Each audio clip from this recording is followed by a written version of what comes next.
Salam, kita puji nama Tuhan. Kita berjumpa dalam mata kuliah Teologi Perjanjian Baru bagian pertama. Saya Yoel Benyamin sebagai pengampu. Saya akan memberikan satu penjelasan tentang silabus atau deskripsi mata kuliah yang akan kita tempuh selama pembelajaran Teologi Perjanjian Baru 1. Oleh sebab itu, hari ini kita akan melihat bagaimana kita akan memulai mata kuliah ini dan menjalankannya sesuai dengan prosedur dalam perkuliahan sebagaimana seharusnya. Berikut saya akan menampilkan tentang silabus tentang mata kuliah Teologi Perjanjian Baru yang pertama. Dalam mata kuliah ini kita akan bersama-sama melihat silabus Teologi Perjanjian Baru 1. Saudara, ini harap kita perhatikan bahwa mata kuliah ini memiliki bobot SKS sebanyak 3 SKS. Dan beberapa persyaratan biasanya itu memahami tafsir PB dan juga pengantar PB yang merupakan dasar dari pemahaman teologi perjanjian baru. Nah, oleh karena itu, pada mata kuliah yang berkenaan dengan teologi perjanjian baru ini, mungkin hal-hal dasar yang harus dipahami berhubungan dengan tafsir PB atau pengantar PB itu penting. Ya. Namun apabila mungkin ketentuan lain juga mungkin tidak mensyaratkan ini, juga saya kira tidak masalah. Baik, saudara, dalam mata kuliah Teologi Perjanjian Baru, di sini saya menampilkan standar kompetensi yang akan kita raih dalam mata kuliah ini, yaitu mahasiswa memiliki pengetahuan tentang tema-tema teologi perjanjian baru sebagaimana dijumpai dalam kitab-kitab Injil dan kitab-kitab kisah para rasul. Kemudian menghayati pentingnya serta merefleksikannya secara kontekstual. Jadi artinya dalam standar kompetensi pendidikan teologi perjanjian baru, kita seyogyanya memahami hal-hal yang berkenaan dengan tema pokok atau tema utama dari teologi maupun dalam kitab Injil maupun dalam kitab kisah para rasul. Dan beberapa kompetensi dasar juga mengacu kepada standar kompetensi yang ingin kita raih dalam perkuliahan ini. Di dalam kompetensi dasar paling tidak Anda harus mampu menjelaskan posisi teologi perjanjian baru dalam teologi kekristenan. Jadi kita dapat menempatkan diri manakala mata kuliah ini berhubungan dengan teologi perjanjian baru dan segala kaidah-kaidah teologi perjanjian baru kita dapat memahaminya di dalam kompetensi dasar ini.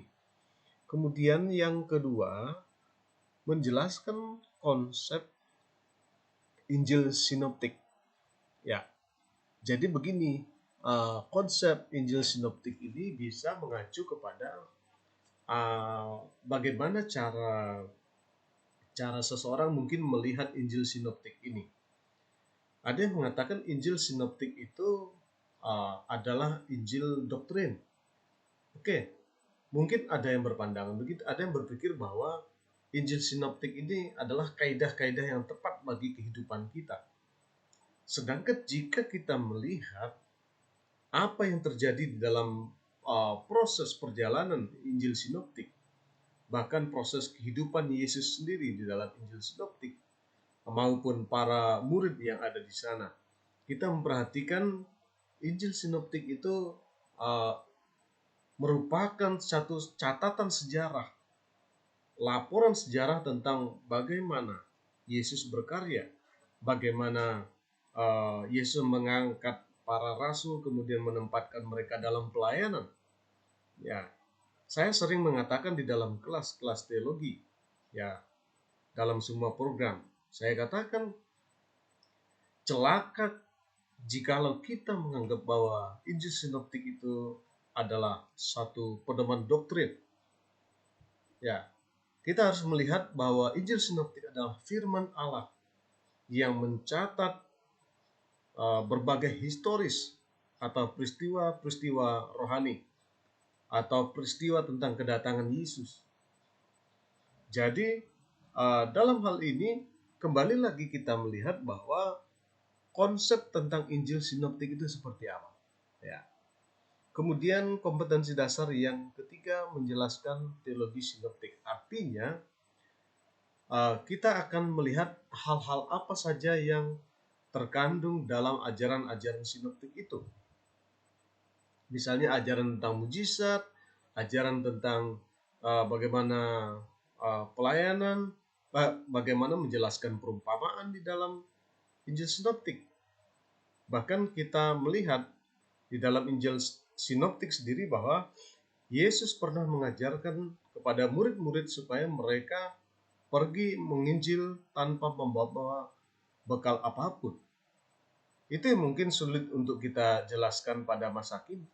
Sehingga di dalam Injil Sinoptik kita harus mengangkat hal-hal ini secara transparan, akurat, dan tepat pada situasi yang kontekstual pada masa kini, saya kira. Kemudian kompetensi dasar yang berikutnya, perhatikan di bagian ini ya. Itu yang keempat, kita memperhatikan mampu menjelaskan teologi Injil Kerajaan. Di dalam Injil Sinoptik jelas sekali bahwa khususnya kitab Injil bahwa tekanan tentang kerajaan Allah itu merupakan ajaran utama atau inti dari pengajaran yang ditonjolkan oleh Injil Kerajaan. Dan ini merupakan satu perdebatan yang tidak pernah selesai tentang kerajaan. Namun saya ada menulis tentang kerajaan ini dalam suatu buku yang belum dipublikasikan. Saya mengatakan bahwa kerajaan ini memiliki berbagai dimensi. Ya, nanti kalau Anda bisa memperolehnya, Anda bisa membacanya tentang hal itu. Nah, sehingga bagaimana kita melihat teologi kerajaan itu dari berbagai sisi pandangan. Nah, kalau kita kembali melihat teologi kerajaan ini, maka ini dijelaskan dengan kompetensi tentang perumpamaan Yesus. Ya. Bagaimana konsep-konsep dalam perumpamaan. Sebagian besar atau seluruhnya perumpamaan itu dikatakan sebagai gambaran tentang kerajaan Allah. Oleh sebab itu, para murid hanya memahami bahwa kerajaan Allah seperti apa yang diumpamakan oleh Yesus. Demikian. Kemudian kompetensi dasar yang berikutnya adalah mampu menjelaskan konsep kristologi dalam kitab-kitab Injil dan pemberitaan para rasul dalam kitab Kisah para Rasul. Berbicara tentang kristologi, di dalam kitab Injil itu banyak perdebatan kristologis juga. Contoh misalnya ada yang berkata sebenarnya siapa Yesus itu? Ya. Sehingga Yesus pernah bertanya kepada murid-murid, kata orang siapakah aku ini? Ini menjadi suatu tanda tanya besar bagi banyak orang. Yesus sendiri tidak pernah menyampaikan dirinya bahwa dirinya adalah Mesias atau Tuhan. Dan atas dasar itu orang berkata kemungkinan dia bukan Tuhan itu sendiri. Nah, saudara, Anda diharapkan sangat mampu menjelaskan konsep kristologi dalam kitab-kitab Injil. Artinya, berdasarkan kitab Injil, kita dapat menjelaskan tentang kristologis yang sesuai yang berimbangan. Yang berikutnya, kompetensi dasar mampu menjelaskan tentang teologi Yohanes. Ada hal yang rumit dari teologi Yohanes itu. Contoh misalnya tentang bagaimana kita melihat Yohanes memiliki satu pengajaran yang sesuai dengan apa yang diajarkan juga dalam doktrin-doktrin keselamatan, khususnya dalam beberapa surat Paulus. Nah, saudara mengerti bahwa dalam surat-surat Paulus jelas keselamatan yang disampaikan itu peroleh hidup yang kekal. Namun demikian, apakah kita semua dapat mengatakan bahwa berarti teologi Yohanes dengan teologi Paulus itu mungkin kurang lebih sama?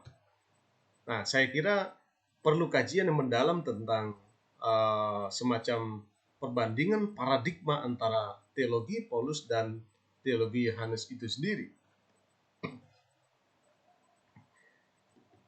Nah, yang ke-8. Saudara mampu menjelaskan ringkasan kisah para rasul dan unsur teologianya.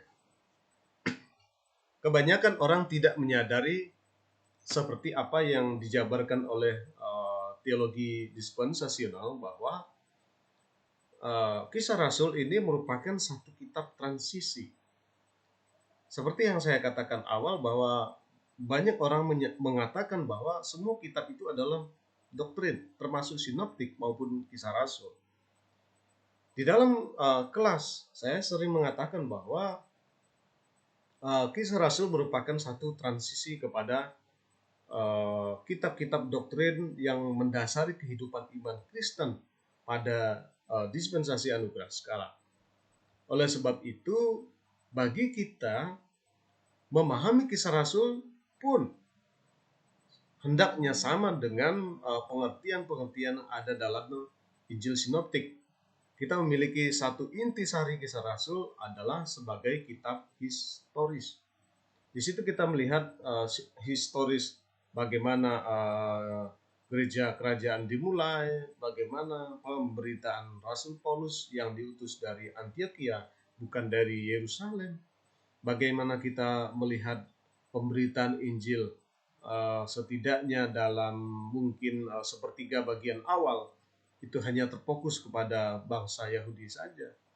Dan bagaimana selama kurang lebih mungkin 18 tahun Injil seperti stagnan dan tidak ada pergerakan yang berarti dalam pemberitaan Injil. Sehingga dikatakan dalam kisah Rasul bahwa murid-murid hanya memberitakan Injil kepada orang-orang Yahudi saja. Ini merupakan satu pukulan historis bagi rasul-rasul bahwa kegagalan mereka itu harus dikoreksi, harus diberikan evaluasi yang berarti. Kemudian ada satu menurut saya satu kegagalan kepemimpinan yang muncul manakala kata Rasul salah menggunakan kuasa sehingga Ananias dan Safira saya katakan menjadi korban di dalam salah kuasa tersebut. Ini merupakan suatu kajian yang saya rasa kita perlu menyelidiki, kita perlu menggali, kita perlu menilai secara teologis dan historis apa yang terjadi di sana.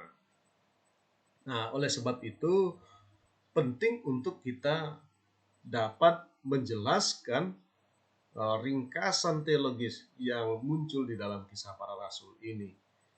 Kemudian selanjutnya mampu menjelaskan masa transisi hukum Taurat ke masa anugerah. Kenapa di bagian teologi perjanjian baru ini kita jelaskan tentang transisi ini? Saya kira ini sangat beralasan, karena tidak banyak orang yang dapat melihat bahwa adanya satu transisi yang terjadi di dalam Kisah Rasul, khususnya adanya transisi antara mungkin pengaturan hukum Taurat dan juga beberapa pengaturan-pengaturan lain yang berhubungan dengan anugerah ini, sehingga orang sekedar atau hanya melihat tentang bagaimana pengajaran terdahulu itu harus diteruskan dan tidak melihat bagaimana transisi. Ini penting, teologi transisi. Ya, teologi transisi dispensasi ini adalah penting. Bagaimana transisi itu terjadi, kemudian syarat-syarat dari transisi itu seperti apa. Dan dalam kaidah seperti ini, kita dapat melihat bahwa contoh dalam Kisah Rasul sendiri dapat dijelaskan kepada kita bahwa transisi hukum Taurat kepada masa anugerah itu sungguh terjadi di sana. Ya. Kemudian 10. Saudara mampu membedakan teologi Petrus, teologi Paulus, dan Kisah Rasul. Di dalam kelas-kelas teologi saya menyampaikan suatu perkara bagi kelas, ya, di mana suatu bentuk pemikiran bahwa saya memberikan paparan kontradiksi antara pemikiran Paulus dan pemikiran Petrus secara teologis. Kemudian itu mungkin sedikit membuat pemikiran beberapa orang seolah-olah bahwa membenturkan kedua rasul itu adalah tidak baik. Namun demikian, yang saya ingin sampaikan bukan membenturkan, tetapi ingin memaparkan secara lugas kepada seluruh mahasiswa bahwa teologi yang disampaikan oleh Petrus dan Paulus pada faktanya itu sangat berbeda. Ya, ada perbedaan. Ya, karena di dalam bagian lain Paulus mengatakan bahwa aku diutus kepada bangsa-bangsa lain. Aku rasul bagi bangsa lain. Petrus adalah rasul bagi orang Yahudi. Ya, dengan demikian Anda tentu dapat menjelaskan mengapa adanya perbedaan pandangan dalam Kisah Rasul, khususnya dalam sidang Yerusalem. Beberapa orang berpendapat bahwa orang yang mau percaya, yang sudah percaya itu diwajibkan untuk disunat. Ya, tetapi Rasul Paulus tidak berkata demikian. Ya, setiap orang yang percaya itu tidak wajib disunat. Oleh sebab itu, siapapun yang ingin percaya tidak memiliki kewajiban yang mengikat bahwa dia harus disunat. Tidak ada ketentuan yang pasti tentang sunat itu. Sehingga Paulus mengajarkan bahwa tidak diwajibkan. Ya. Jadi artinya tidak ada paksaan bagi seseorang untuk disunat di dalam teologi tersebut. Nah, namun kita kembali dibukakan pikiran, mengapa rasul-rasul di dalam Kisah Rasul itu mengajarkan tentang syarat sunat bagi orang-orang yang percaya di setiap gereja. Ini merupakan hal yang bertentangan dengan kasih karunia Allah yang seharusnya. Nah, saudara-saudara, dalam hal ini kita penting untuk melihat bagaimana teologi-teologi yang berkembang dalam masa Kisah Para Rasul tersebut. Kemudian 11, mampu menjelaskan karunia rohani dalam Kisah Para Rasul. Saya pikir berbagai karunia yang muncul, beberapa karunia yang muncul, khususnya tentang bahasa lidah ya. Ini menjadi pergunjingan yang selalu muncul tentang bahasa lidah. Ada banyak orang mengatakan bahwa bahasa lidah itu merupakan satu keharusan, suatu ketentuan yang patut dilakukan semua orang percaya. Sementara kalau kita menilik beberapa doktrin atau khususnya secara dispensasional, bagaimana doktrin itu sebetulnya bekerja, sebetulnya berjalan secara progresif, mengalami adanya mungkin satu perubahan yang memungkinkan bagi semua orang untuk memahami sesuatu yang up to date dari konsep dari karunia ini, sehingga ada pemikiran diskontinuitas atau keberlanjutan dari karunia ini, atau berhenti sama sekali. Pemikiran seperti ini layak untuk diperhatikan dalam beberapa pandangan. Yang ke-12, memperlihatkan keyakinan akan konsep teologi PB dalam kehidupan sehari-hari. Nah, artinya ini menunjuk kepada bagaimana kita dapat merefleksikan makna-makna teologis ini di dalam kehidupan kita sehari-hari. Sehingga kalau sebuah ilmu memang harus mendapatkan konfirmasi melalui bagaimana diterapkan di dalam kehidupan sehari-hari. Nah, oleh sebab itu teologi perjanjian baru ini mengajak kita saudara semua untuk merefleksikannya dalam bagaimana kita hidup beriman dari waktu ke waktu, dari hari ke hari. Jadi bukan sekedar mempelajari sebuah teori yang hanya di awan-awan, tetapi betul-betul dapat mendarat di dalam kehidupan kita. Ya, meskipun saya katakan kebanyakan pengajaran dalam teologi perjanjian baru bagian 1 ini itu tidak serta-merta dapat menjadi landasan doktrin bagi kita. Namun kita dapat memahaminya dan menyatukan di dalam kaidah kehidupan kita secara pribadi. Itu yang penting untuk kita perhatikan. Ya, ini urutan atau rincian materi. Kita dapat perhatikan pendahuluan tentang teologi perjanjian baru 1, kemudian tema-tema dan lain sebagainya. Ini dapat diperhatikan. Materi akan saya kirim jika Anda meminta, dapat mengirimkannya kepada saudara semua. Kemudian ada indikator hasil belajar. Menurut peraturan pemerintah, di dalam sebuah pembelajaran harus ada indikator pencapaian yang dilakukan dalam sebuah pembelajaran. Oleh sebab itu, bagian ini menjelaskan kepada kita bahwa indikator yang ingin kita raih dari pembelajaran ini setidaknya adalah penjelasan tentang teologi perjanjian baru bagian 1 ini. Kemudian juga secara umum pemaparan teologi dalam kitab Injil Sinoptik, kemudian Injil Yohanes, kemudian tema teologi dalam Kisah Para Rasul. Kemudian kita akan mendiskusikan tentang belajar tentang kerajaan Allah atau kerajaan surga. Ini satu tema yang menarik tentang kerajaan.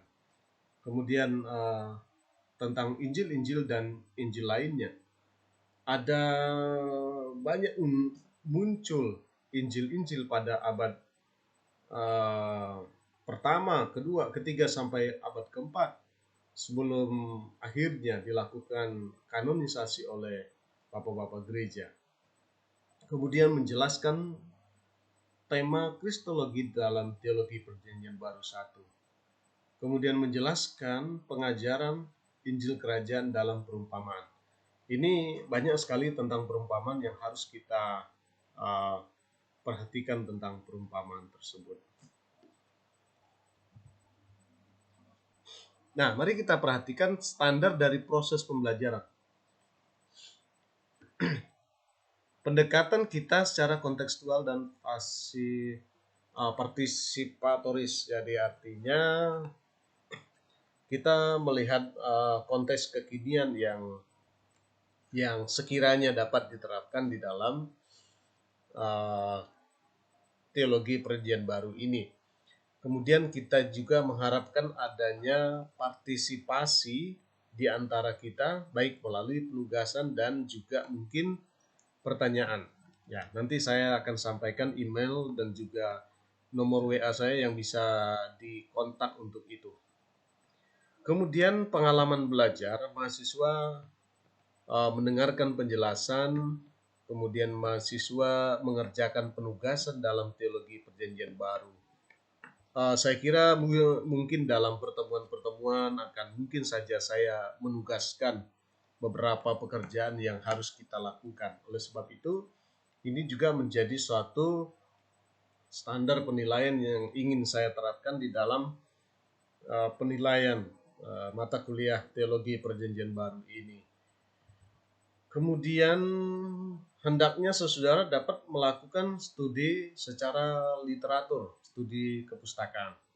Apabila manakala ada sebuah tugas yang saya sampaikan, saudara dapat meluncur atau pergi ke perpustakaan untuk melihat, mempelajari buku-buku yang berkenaan dengan penugasan yang saya berikan kepada saudara.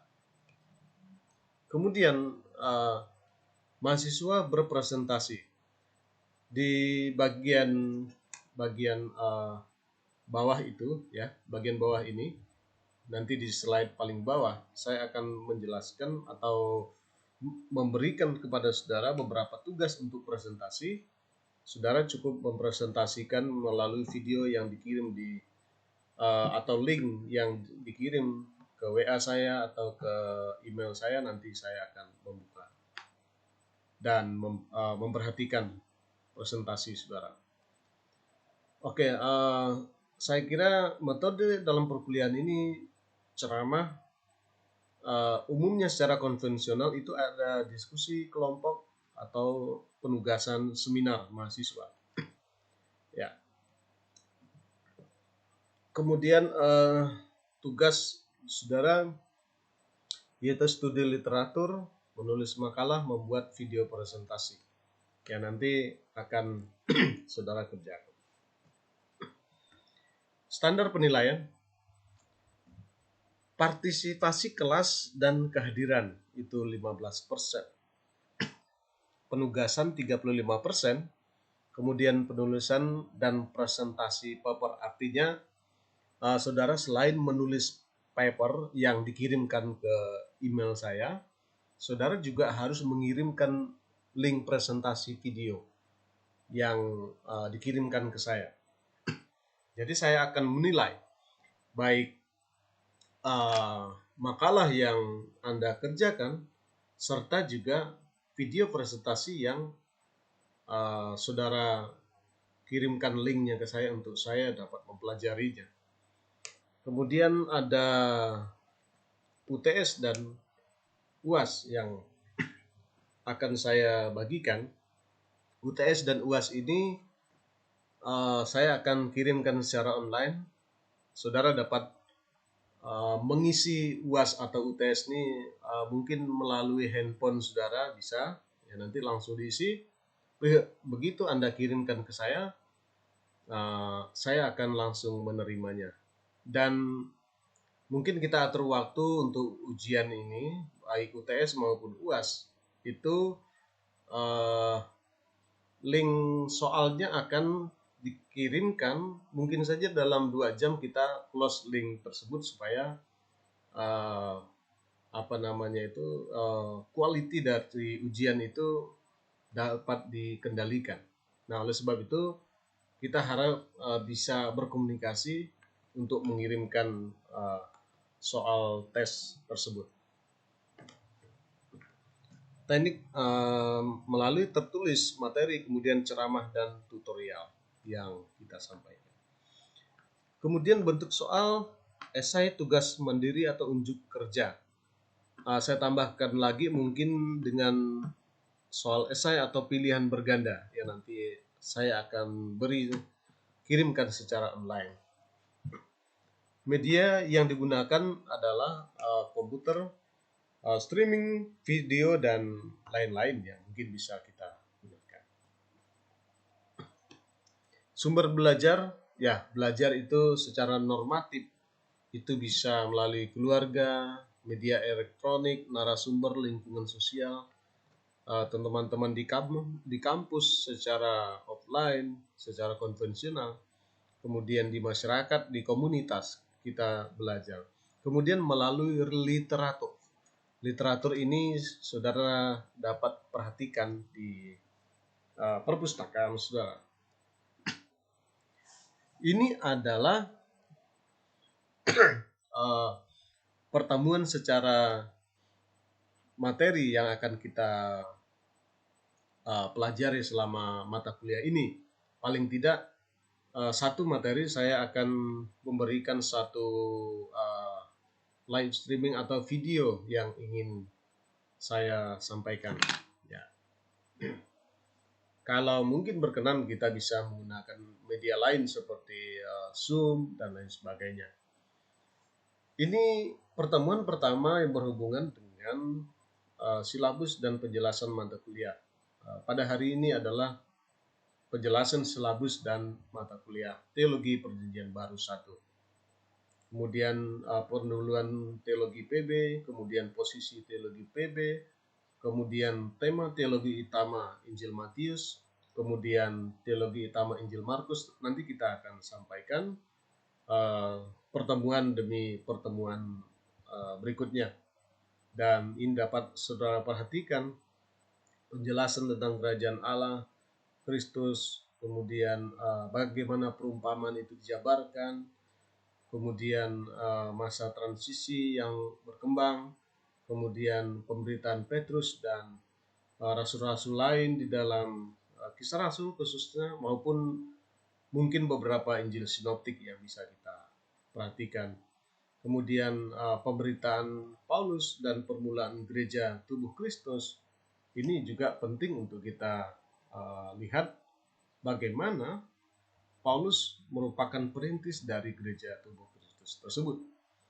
Kemudian presentasi video atau mungkin kalau kita via Zoom bisa diskusi barangkali, ya demikian. Dan setidaknya ada ujian, apakah di tengah semester atau di akhir semester atau dua-duanya mungkin saja dilakukan. Ya. Nah, saudara perhatikan bagian slide yang terakhir ini. Ini adalah penjabaran atau daftar tugas presentasi. Kirimkan melalui link video. Ya, Anda setelah presentasi divideokan, kemudian video atau linknya itu kirim ke saya. Nah, paling tidak ada 15 judul. Anda bisa memilih judul-judul yang sesuai dengan apa yang harus Anda pikirkan. Ya, saya menargetkan video ini berdurasi setidaknya 10 menit. Jadi Anda akan mengerjakan ini. Berikut saudara mohon diperhatikan, manakala dalam pembahasan ada ayat-ayat yang merujuk kepada pembahasan itu, Anda dapat saja mungkin menyelidiki teks-teks yang serupa, yang paralel dengan ayat-ayat yang dimaksud di sini. Ini contoh Matius 12. Nah, saudara dapat melihat ayat yang paralel maupun di dalam Markus maupun di dalam Lukas, atau mungkin dalam Yohanes yang paralel tentang peristiwa tersebut. Jadi saudara tidak terpaku pada ayat ini, bisa menyelidiki ayat-ayat lain yang menceritakan peristiwa yang sama. Demikian saya sampaikan untuk kita semua. Jika ada hal yang ingin kita sharingkan, diskusikan, atau pertanyaan, Anda dapat mengirim ke nomor WA saya ya, mohon dicatat 0813 9236 8282 ya. Itu adalah nomor WA saya. Saya ulang lagi 0813 9236 8282 ya. Kemudian kalau ingin mengirim email kepada tugas saya melalui yoelborneo@gmail.com yoelborneo@gmail.com. Jadi Anda dapat mengkomunikasikan tugas, berkomunikasi, dan juga mengirimkan link tugas video melalui email saya atau melalui WA saya. Saya kira demikian pertemuan kali ini sebagai penjelasan dari silabus maupun mata kuliah. Kiranya Tuhan Yesus memberkati kita. Salam.